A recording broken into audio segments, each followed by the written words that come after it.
आपल्या मंत्रिमंडळातले एक सदस्य काल म्हटले की मी मुख्यमंत्र्यांचा फार लाडका मंत्री आहे. कालच कोणीतरी म्हटलं.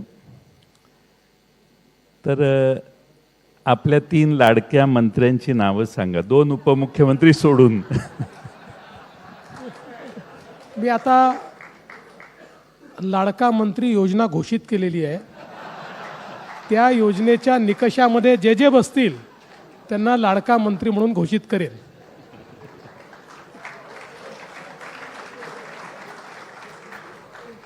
स्पर्धा लागेल बहुतेक या पदासाठी. आपण पहिल्यांदा 2014 साली मुख्यमंत्री झाला. त्यावेळी सुरुवातीचे वर्षभर तुम्ही अशी खाजगी चर्चा करायचा की अधिकारी माझं ऐकत नाहीत. 14 साली आता असं म्हणतात की अधिकारी तुमचं सोडून कुणाचंच ऐकत नाहीत. हे खरं आहे का? मी 14 साली मुख्यमंत्री झाल्यानंतर पहिल्या 6 महिन्यात माझ्या हे लक्षात आलं की ब्युरोक्रेसी जी आहे ही घोड्यासारखी आहे. याच्यावर पक्की मान ठोकून बसलं तर हा घोडा धावणार, नाहीतर हा आपल्याला आदळणार. आणि त्यामुळे मी शिकून घेतलं की पक्की मान ठोकून बसायचं आणि त्याला धावायला लावायचं. त्यामुळे मला आता ब्युरोक्रेसीकडनं कुठलेही प्रॉब्लेम तेव्हाही नव्हते, आताही नाही आहेत. कारण शेवटी महाराष्ट्रामध्ये आपण जयंतराव इतके वर्ष मंत्री राहिलात, महत्त्वाची पदं सांभाळली. महाराष्ट्राची ब्युरोक्रेसी तशीच चांगली आहे. आणि मला असं वाटतं की एक कल्चर इथे वर्क कल्चर देखील आहे. पण एकच मला महाराष्ट्राच्या ब्युरोक्रेसीत कमतरता जी दिसते, जी मी अनेक वेळा ओपनली बोलतो की वी आर टू कॉम्प्लेसंट. आमच्यात एक भावना तयार झाली आहे की आम्ही देशातले चांगले आहोत. पण आता तेवढ्या भावनेने आपल्याला चालता येणार नाही. कारण देशामध्ये अनेक राज्यांनी प्रगती सुरू केली आहे, अनेक राज्यांमध्ये प्रोफेशनलिझम आलेलं आहे. त्यामुळे आम्हीच चांगले आहोत या मानसिकतेत राहिलो तर काही आपण फार करू शकू असं नाही. सो माझी महाराष्ट्राच्या ब्युरोक्रेसीच्या प्रती एवढी एकच कंप्लेंट आहे की त्यांनी कॉम्प्लेसन्सी सोडली पाहिजे. तुम्ही चांगले आहातच, पण तुम्हीच चांगले आहात असं समजू नका. लोक तुमच्यापेक्षा चांगलं होण्याचा प्रयत्न करतायत, हे लक्षात ठेवा.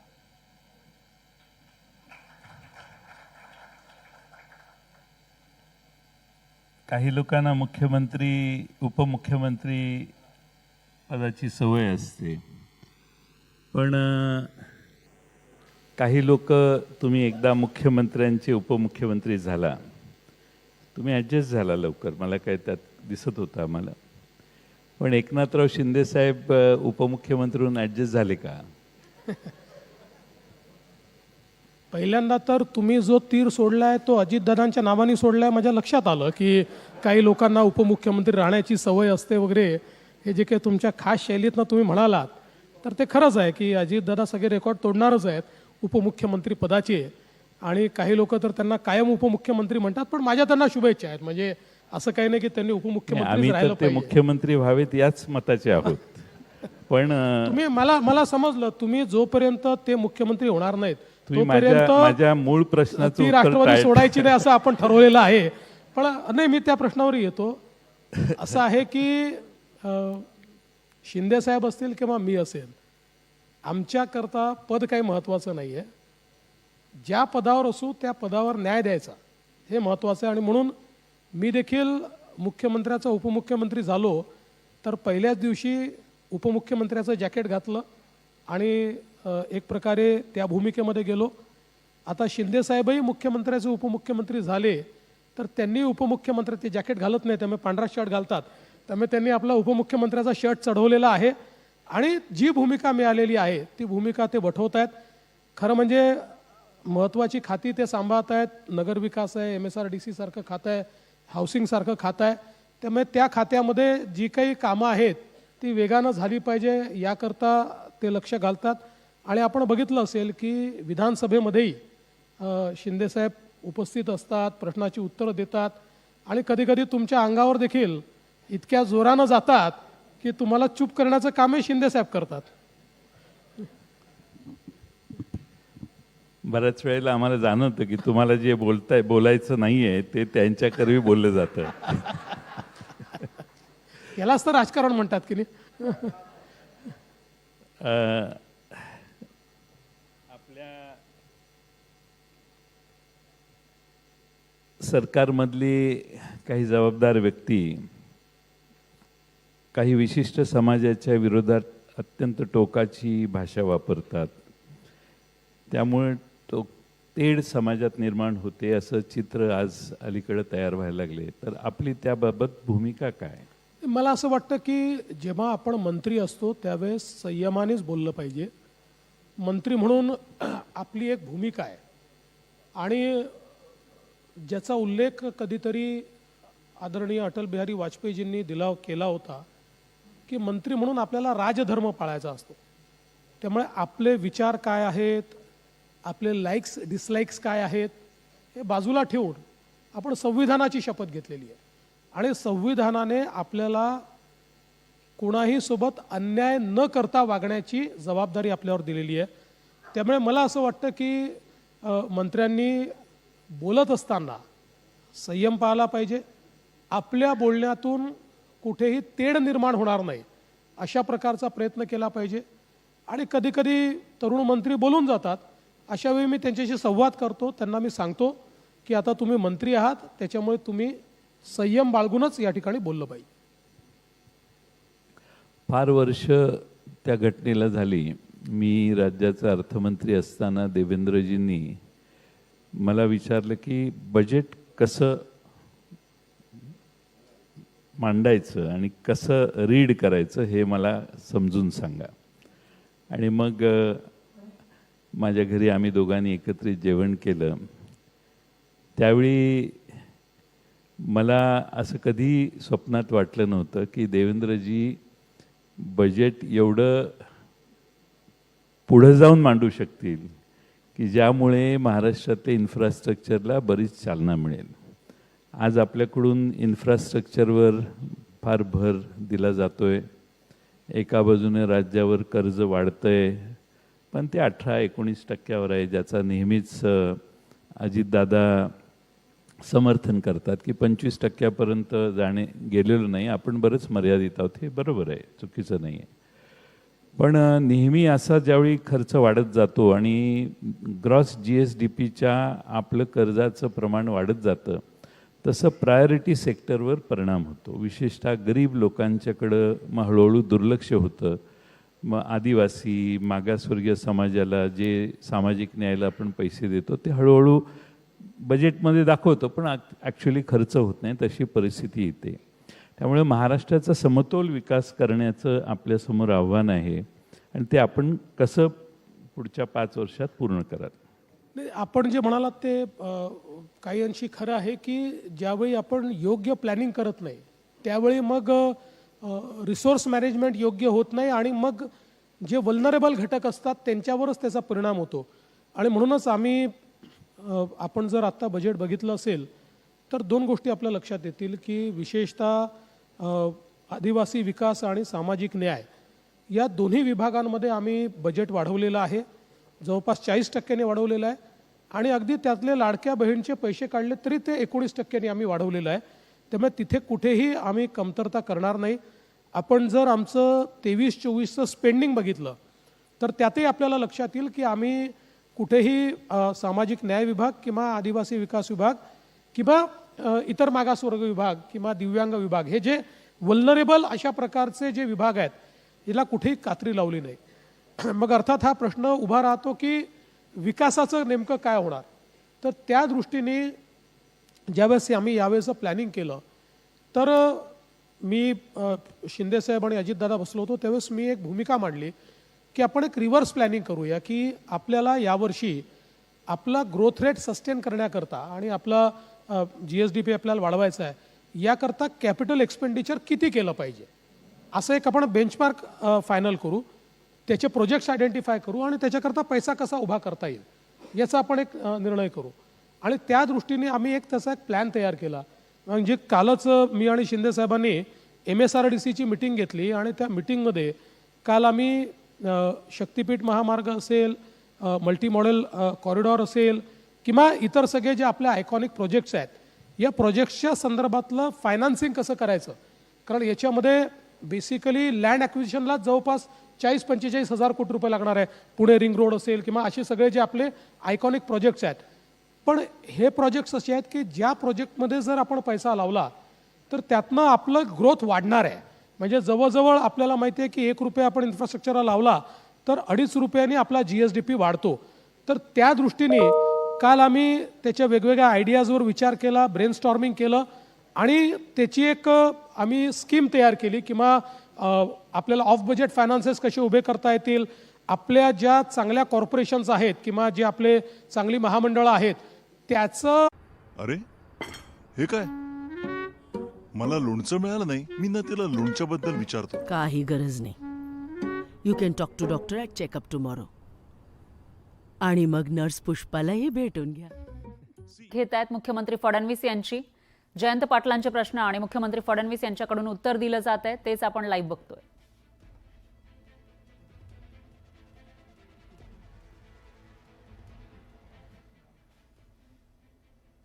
मंत्र्यांनी राजधर्म पाळायचा असतो असं त्यात सर्वाधिक पैसे महाराष्ट्राने नेले. याही वर्षी सर्वाधिक पैसे महाराष्ट्राला म्हणजे 24-25 मध्ये. आणि आमचा प्रयत्न आहे की त्याही पेक्षा 1.5 पैसे आपल्याला 25-26 मध्ये या ठिकाणी मिळवता आले पाहिजे. मुळातच आपण जर बघितलं तर महाराष्ट्रामध्ये एक क्षमता आहे गुंतवणुकीची. आज आपण बघा, आपण समृद्धी हायवे तयार केला. आता 2028 साली समृद्धी हायवे आपण ज्यावेळेस इन्व्हिट करू त्यावेळी ज्या हायवे करता आपल्याला 40-45 हजार 50 हजार कोटी रुपये लागले, त्या हायवेच्या माध्यमातून आपण 75,000 कोटी रुपये काढू शकू. त्यामुळे आज जे आपल्यावर या ठिकाणी जो भार येतो आहे हा 30-40 हजार कोटीचा, तो कदाचित 28 मध्ये एकट्या समृद्धी महामार्गाने आपण ऑफसेट करू शकू. तर मला असं वाटतं की आत्ता बेसिकली तुमच्याकडे जर क्लीन प्रोजेक्ट्स असले आणि लँड ॲक्विजिशन तुम्ही जर योग्य प्रकारे केलं तर गुंतवणुकीला काही अडचण नाही आहे. त्यामुळे महाराष्ट्राच्या विकासावर कुठलाही परिणाम न होता आपल्याला ही सामाजिक क्षेत्रातली कामं कशी करता येतील याचं योग्य प्लॅनिंग आम्ही केलेलं आहे. अडचणी येतील पण त्या अडचणी आम्ही निश्चित दूर करू. देवेंद्रजी, भारताचं राजकारण दिवसेंदिवस बदलतंय. भारतीय राजकारणाच्या सध्याच्या स्थितीबद्दल तुमचं मत काय आणि देशाच्या भविष्याला आकार देण्यासाठी महाराष्ट्र कोणती भूमिका निभावेल असं वाटतं आपल्याला? बघा काय आहे की शेवटी आपली लोकशाही प्रगल्भ होते आणि साधारणपणे आता भारतीय राजकारणातला एक नवीन ट्रेंड आपल्याला पाहायला मिळतो. तो म्हणजे लोक डिसायसिव्ह वोटिंग करतायत. एक प्रकारे लोक निर्णायक अशा पद्धतीनं त्या ठिकाणी मतदान करतायत. मला असं वाटतं की 90sचा ट्रेंड काय होता तर 90sचा ट्रेंड हा कोएलिशनचा ट्रेंड होता. कोएलिशनमध्ये सेंटरला जो पक्ष असायचा तो वीक असायचा आणि त्यामुळे ते कोएलिशन जे आहे ते लूजली अशा प्रकारे ते बाइंड असल्यामुळे अनेक अडचणी यायच्या. पण आता अशी परिस्थिती नाही आहे. आता बऱ्यापैकी डिसायसिव्ह अशा प्रकारचं मॅन्डेट मिळतं आहे. आणि मगाशी संजीव बजाजजीने ज्या प्रकारे सांगितलं की नेव्हर बिफोर ऑपॉर्च्युनिटी आज भारतासमोर आहे. ज्या प्रकारे आता जिओ पॉलिटिक्समध्ये संधी आपल्याला मिळते आहे, ज्या प्रकारे इन्व्हेस्टमेंट आपल्याकडे येते आहे, टेक्नॉलॉजीमध्ये एक नेक्स्ट अशा प्रकारच्या लेवलवर आपण सगळे चाललो आहोत. तर मला असं वाटतं अशा परिस्थितीमध्ये एक अतिशय प्रोएक्टिव्ह अशा प्रकारची भूमिका आपल्या लोकशाहीमध्ये असली पाहिजे, हे देखील महत्त्वाचं आहे. आणि त्यासोबत जयंतराव, एक गोष्ट अजून महत्त्वाची आहे ती म्हणजे लोकशाहीमध्ये चांगलं अपोजिशन असणं. म्हणजे शेवटी लोकशाही जर प्रगल्भ व्हायची असेल तर सत्तारूढ पक्षासोबत जो काही विरोधी पक्ष आहे तोही प्रगल्भ असला पाहिजे. म्हणजे अगदी सांगायचं झालं तर आज समजा तुम्ही विरोधी पक्षात आहात तर तुमच्यासारखे लोक, पवारसाहेबांसारखे लोक ही जर केंद्रामध्ये प्रमुख विरोधी पक्ष असती तर कदाचित त्यात प्रगल्भता दिसली असती. पण आज दुर्दैवाने केंद्रामध्ये विरोधी पक्षात ती प्रगल्भताच दिसत नाही. आणि जर केंद्रामध्ये प्रगल्भता नसेल, असे we may have different opinions, पण डिफरंट ओपिनियनचा अर्थ हा नाही आहे की प्रत्येक गोष्टीला विरोधच केला पाहिजे, टोकाचाच विरोध केला पाहिजे. आणि विरोध करता करता आपण हळूहळू अशा शक्तींच्या हाती पडतो आहोत का की ज्या शक्तींना भारताची प्रगती नको आहे आणि म्हणून ज्या शक्ती अदृश्यपणे काम करतायत अशा शक्तींची मदत आपण घेतो आहोत का? या सगळ्या गोष्टींचा विचार करण्याची आवश्यकता आहे. त्यामुळे आत्ताच्या आमच्या लोकशाहीमध्ये, आपल्या लोकशाहीमध्ये मला असं वाटतं की सगळ्यात जास्त आवश्यकता जर कुठल्या गोष्टीची असेल तर रिस्पॉन्सिबल विरोधी पक्षाची आवश्यकता ही खूप मोठ्या प्रमाणात. आता चर्चा दिल्लीपर्यंत गेलीच आहे तर हा प्रश्न विचारून घेतो. नरेंद्र मोदी साहेबांचे 75 वर्ष पूर्ण होतील आणि ते जास्त काळ पंतप्रधान राहावेत ही आपल्या सर्वांचीच इच्छा असेल. त्यात काही तुमच्या पक्षाबद्दल काही कोणाच्याच शंका नसेल. पण नरेंद्र मोदी, अमित शहा, योगी आदित्यनाथ आणि देवेंद्र फडणवीस, तर देवेंद्र फडणवीस या सगळ्यात आपल्याला कुठं पाहतात? बघा, मी तुम्हाला एक सांगतो की 75 वर्षाची सीमा मोदीजींनी ठरवली असली तरी ती पक्षाला मान्य होईलच असं मला वाटत नाही. मोदीजी फिजिकली फिट आहेत. आता ग्लोबल स्टेजवर त्यांनी भारताला नेतृत्व दिलेलं आहे. त्यामुळे 2029 साली देखील मोदीजींनीच प्रधानमंत्री व्हावं अशा प्रकारची पक्षातली आमची सगळ्यांची इच्छा आहे आणि आम्ही ती लादण्याचा प्रयत्न करू. आणि जोपर्यंत म्हणजे देवेंद्र फडणवीस हा पक्षाचा असा कार्यकर्ता आहे की त्याला तुम्ही जिथे टाकाल तिथे तो फिट आहे.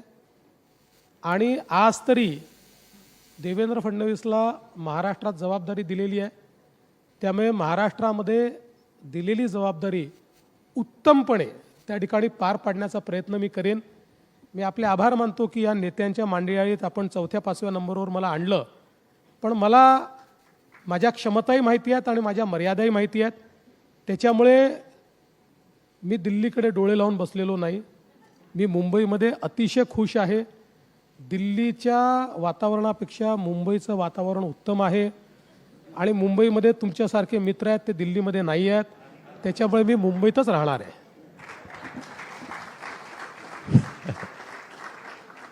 पण बऱ्याच जण डोळे लावून बसलेले आहेत की आता 2 वर्षांनी का होईना देवेंद्रजी दिल्लीला जातील. तो भाग वेगळा. महाराष्ट्रामध्ये साधारणपणे मागचे 4-5 वर्षाचे रिपोर्ट्स बघितले तर भ्रष्टाचाराचं प्रमाण याच्यात आपला नंबर थोडासा वर गेलेला आहे. तर ट्रान्सपरंट गव्हर्नमेंट अधिक कसं देता येईल याच्याविषयी आपली काय मतं किंवा आपली काय विजन आहे? मला असं वाटतं की ट्रान्सपरन्सी हा कुठल्याही सरकारचा अजेंडा असलाच पाहिजे. आमच्याही सरकारचा तो अजेंडा आहे.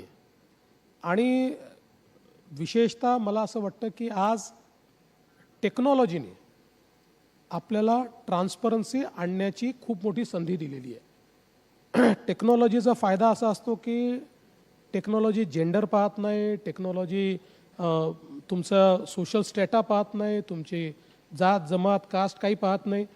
आणि म्हणून जेवढं जास्तीत जास्त टेक्नॉलॉजीचं ॲडॅप्टेशन आपण करू तेवढं आपल्याला पारदर्शिता आणता येईल. विशेषतः आता आर्टिफिशियल इंटेलिजन्सनी आपल्याला अशा प्रकारचे टूल्स उपलब्ध करून दिलेले आहेत की ज्याच्यामुळे ह्युमन इंटरव्हेन्शन हे मिनिमाइज होईल. म्हणजे एक आपल्याला उदाहरण द्यायचं झालं तर 1 आठवड्यापूर्वी एक प्रेझेंटेशन आमच्यासमोर झालं की ज्या प्रेझेंटेशनमध्ये आता आपण समजा मुंबई महानगरपालिकेमध्ये एखादा नकाशा आपल्याला मंजूर करायचा आहे तर आपल्याकडे ऑटो DCR आहे. तो ऑटो DCR त्या ठिकाणी अपलोड होतो. तो DCR प्रमाणे आहे की नाही सांगतो. Still there are certain stages की जिथे ह्युमन इंटरव्हेन्शन आहे. आता अशा प्रकारचं टूल तयार झालेलं आहे की ज्या टूलमध्ये अकॉर्डिंग टू DCR तुम्ही आपला नकाशा अपलोड केला 5व्या मिनिटाला, 6वा मिनिट लागणार नाही, 5व्या मिनिटाला तो त्याच्याबद्दल सगळ्या गोष्टी सांगेल.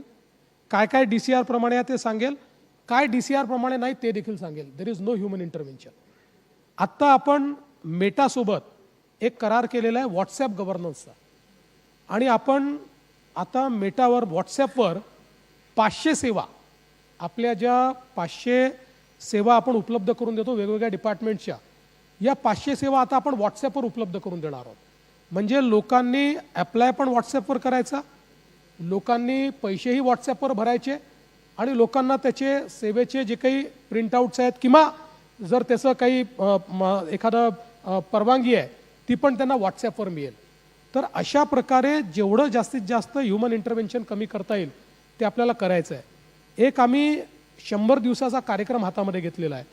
या 100 दिवसाच्या कार्यक्रमामध्ये जवळपास 10,000 ऑफिसेस हे आम्ही त्या ठिकाणी वेगवेगळ्या पद्धतीनं त्यांना 7 आम्ही कामं दिलेली आहेत.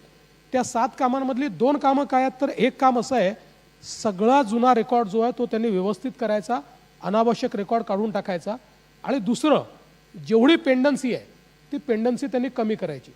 आणि या 10,000 ऑफिसेसनी 100 दिवसात काय काम केलं या संदर्भात क्वालिटी काउन्सिल ऑफ इंडिया याची नेमणूक आम्ही केलेली आहे, जे या 10,000 ऑफिसेसचं पूर्णपणे ट्रान्सपरन्सी, एफिशियन्सी, अकाउंटेबिलिटी या पॅरामीटर्सवर मूल्यमापन करेल. आणि मूल्यमापन केल्यानंतर त्याचं रँकिंग देखील करेल. पण हे रँकिंग करताना असंही ठरवलं आहे की 50% कमी ज्यांना मार्क मिळतील, 49 जरी मिळाले तरी देखील त्यांना आपण फेल कॅटेगरीमध्ये, फेल म्हणजे दे हॅव टू इम्प्रूव्ह, या कॅटेगरीमध्ये टाकू आणि त्या ठिकाणी इम्प्रूव्हमेंट आणण्याचा आपण प्रयत्न करू. त्यामुळे मला असं वाटतं की ट्रान्सपरन्सी अत्यंत महत्त्वाची आहे आणि जेवढं जास्तीत जास्त टेक्नॉलॉजीचा वापर आपण सुरू करू तेवढी ट्रान्सपरन्सी आपल्याला वाढवता येईल. टेक्नॉलॉजी एनेबल्ड गव्हर्नन्स आता हाच मला असं वाटतं महत्त्वाचा आपला त्याकरता उपाय आहे. मला वाटतं की आपण एवढे मोठे रस्ते वगैरे आता घेणार आहात. नितीन गडकरी ज्या खात्याचे मंत्री आहेत त्या खात्याने टेंडर काढलं तर वजा 35%, मायनस बिलो 35%, 38% अशा रेटने ते टेंडर जातात. आणि आपल्या महाराष्ट्रात परिस्थिती नेमकी उलटी आहे. तर आपल्याला प्रोजेक्ट्स करायला काहीच हरकत नाही, पण ही ट्रान्सपरन्सी प्रत्येक प्रोजेक्टच्या बाबतीत हे डिजिटल सर्व्हिसेसबद्दल आपण बोलला, ज्यावेळी मेजर मोठे प्रोजेक्ट्स असतात त्यामध्ये ट्रान्सपरन्सी येण्याच्या दृष्टीने आपण काय काळजी घ्याल?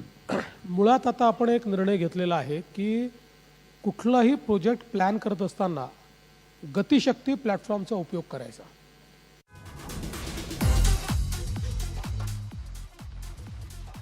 यांची ही मुलाखत सुरू आहे आणि जयंत पाटील प्रश्न विचारतायत. मी दिल्लीकडे डोळे लावून बसलो नाही अशी प्रतिक्रिया फडणवीसांनी दिली. ज्या वेळेला दिल्लीमध्ये जाणार अशा चर्चा रंगलेल्या असतात याविषयीचा प्रश्न विचारला होता जयंत पाटलांनी. उपयोग करून आपले एस्टिमेट्स योग्य असले पाहिजेत, आपले त्या संदर्भातलं इव्हॅल्युएशन योग्य असलं पाहिजे. आणि मला एक सांगितलं पाहिजे की गेल्या 3 वर्षामध्ये आपण जर बघितलं तर आमचे बहुतांश टेंडर जे आहेत हे एकतर बिलो आहेत किंवा 1% अभाव आहेत.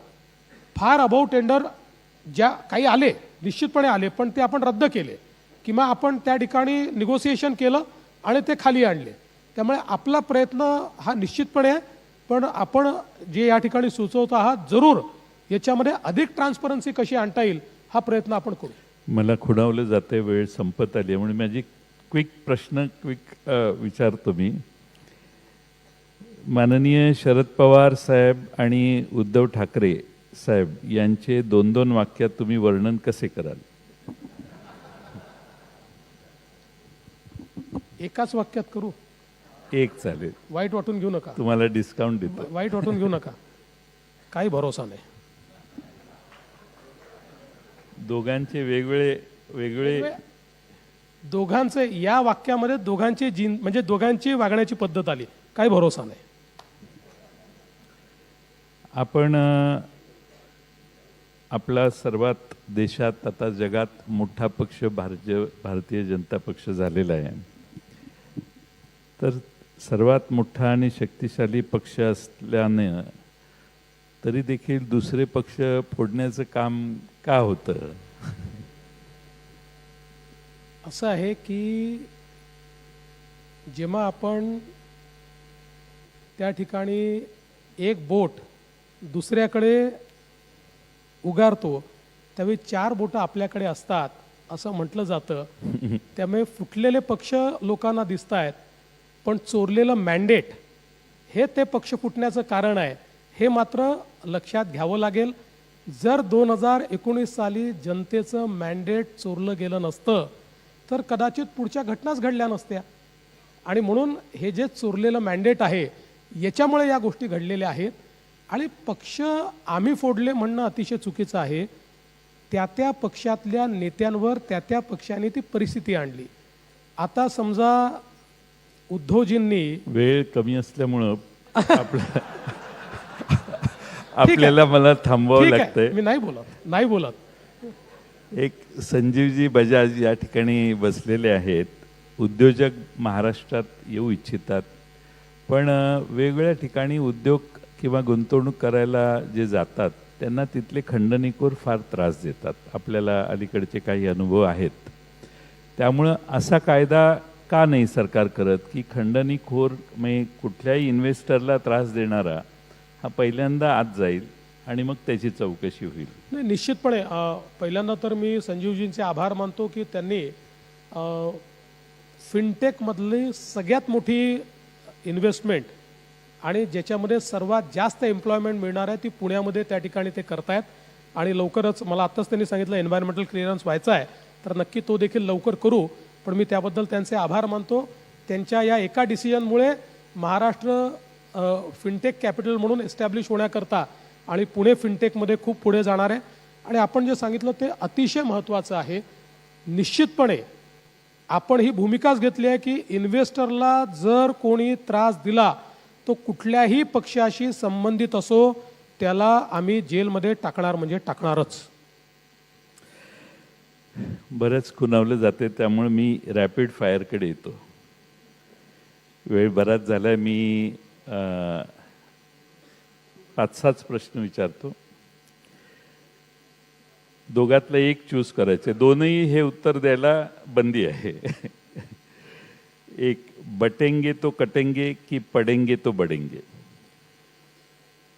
मला असं वाटतं की बटेंगे तो कटेंगे आणि पढेंगे तो बढेंगे याच्यामध्ये बटेंगे तो कटेंगे समजलं तरच पढेंगे तो बढेंगे आहे. ते समजलं नाही तर नाहीच आहे. कारण बटेंगे तो कटेंगेचा अर्थ काय? समाज एकसंघ राहायला पाहिजे. समाज एकत्रित राहिला तर विकास आहे. समाज एकत्रित राहिला ना तर विकास नाही. त्यामुळे समाज एकत्रित राहिला तर विकास होईल. विकास झाला तर शिकलो तर मोठे होऊ.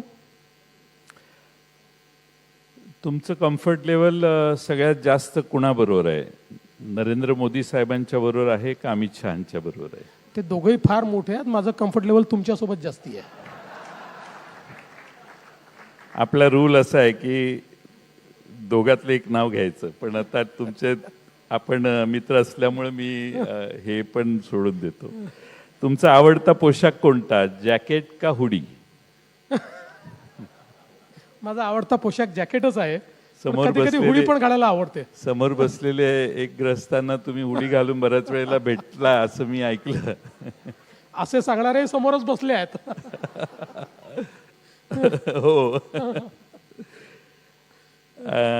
सर्वात जवळचं कोण 2 उपमुख्यमंत्र्यांपैकी? अजित पवार का एकनाथ शिंदे? हे दोघेही जवळचे आहेत. असं नाही, पण मी सगळेच सांगतो. रूल तुम्ही मोडायला नाही, लागलाय. रूल नाही मोडत. मी पूर्ण सांगतो. दोघेही माझ्या जवळचेच आहेत. शिंदे साहेब पहिलेपासून आमच्या विचाराचे असल्यामुळे आमची दोस्ती आधी झाली. अजितदादांची दोस्ती नंतर झाली. बाकी दोघेही जवळचेच आहेत. नागपूर की मुंबई? याला उत्तर देतो नागपूर. आपला आवडता गायक आणि गायिका कोण? बायको समोर असे प्रश्न विचारता मला. गायक तर मी सांगू शकतो की माझा आवडता ठीक गायक आहे, हा प्रश्न आवडते राखून गायक ठेवतो. किशोर कुमार आणि आवडती गायिका नाही, नकाच सांगू मला. मी माझ्या बायकोचं नाव घेऊ नको. घ्या घ्या घ्या.